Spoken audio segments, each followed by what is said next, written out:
እና በጣም እንግዲህ መቼ የምነፈው ክፉ ነገር ላይ ሆኖ እኔ አልስቅማ። በጣም ፍጹም ሰላም የሆነ ነገር ላይ ናቸው። በጣም በቃ አሪፍ ላይ ነው ያለ ነው። አሪፍ ላይ ያለን እግዚአብሔር ይመስገን። በጋራ ብዙ ነገር ሆነ። ልክ እንደ ሐዋርያት ያለ ደስታ ሆኖልናል። ተመስገን። በጣም ሰላም ናቸው። ይህ ብቻ እንዲታወቅ ይሁን። ከዛ በመቀጠል ላይቭ ደግሞ በቅርብ ጊዜ እናየዋለን።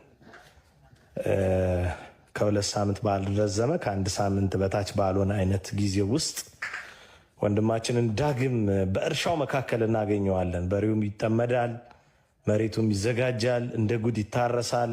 በብርሃኑ የሚመላለሱ በርካታ ሰዎችን ማምረት ይቀጥላል። እዚህ ላይ ንቅንቅ የለም። ከዓላማችን ነቅነቅ ማንን ለኦርቶዶክሳውያንና እግዚአብሔር አምላክ በበጎ ፈቃዱ እንዲህ ያደርግልናል ብለን ተስፋ እናደርጋለን። ተመስገን ነው፣ ተመስገን ነው። በደንብ ደግሞ ጸልዩ። በደንብ መጸለይ ያስፈልጋል። ማለት እንዲህ አይነት ፈተና ሲመጣ ባይዘዊ በጣም የተነቃቃ ነገር እንዲሆን ያስፈልጋል። አሁን እረፍቷ ያስፈለገችው እንግዲህ እንዳልነው ከዚህ ቀደም እንደነገርናችሁ አንደኛ የተወሰነ እረፍት ለማድረግ ከጫጫታ ያልጸዳ ወንጌል ያን ያህል እንትን የለውም፣ ትርፍ የለውም። ስለዚህ ትንሽ ነገሮች እርግብ እንዲሉ ስለተፈለገ ነው።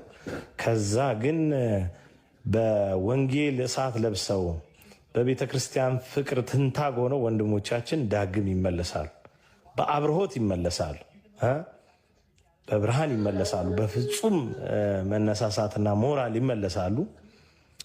ያንን በጥቂት ጊዜ ያደርጋሉ። አልፎ እንደውም ጨነቀን፣ በቃ ዩቲዩብ ራሱ መጨመር አለበት፣ ፌስቡክ መጨመር አለበት፣ ሁሉም ሚዲያ ላይ አገልግሎቱ መሰጠት መቻል አለበት እና ቲክቶክ ላይ ብቻ አይቆምም። እንደውም ተራብቶ ይቀጥላል፣ ተባስቶ ማለት ነው። በዩቲዩብም እንደዛው ብዙ ብዙ ነገሮች ይሆናሉ። ስለዚህ በዚህ ደረጃ በጣም አሪፍ ነገር እንዲሆን ነው የምናስበው። ጳላዲዮስ ደህና ነው። ጳላዲዮስ በጣም በቃ ምርጥ ሁኔታ ላይ ነው ያለው። በጣም አስቂኝ ሰው ሆኗል ጭራሽ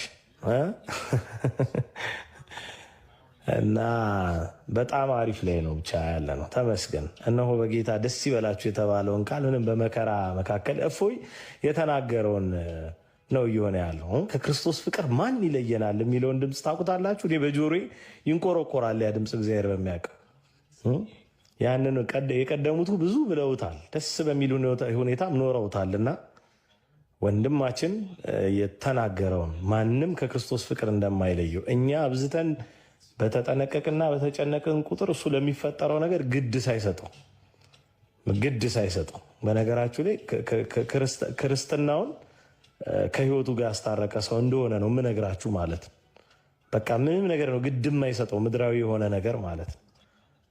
እና እንደው ትንሽ ከመሞት መሰንበት ሰማዕትነትም እኮ ረዱኝ ተብሎ ሳይሆን ሊያርዱ ከመጡ የሚፈጸም ነገር ነው ምናምን ብለን የተመከረ ምናምን ነው እንጂ ለወንጌል አብዝቶ የበረታ የሚገርም ወንድም ነው። የሚገርም ወንድም በቃና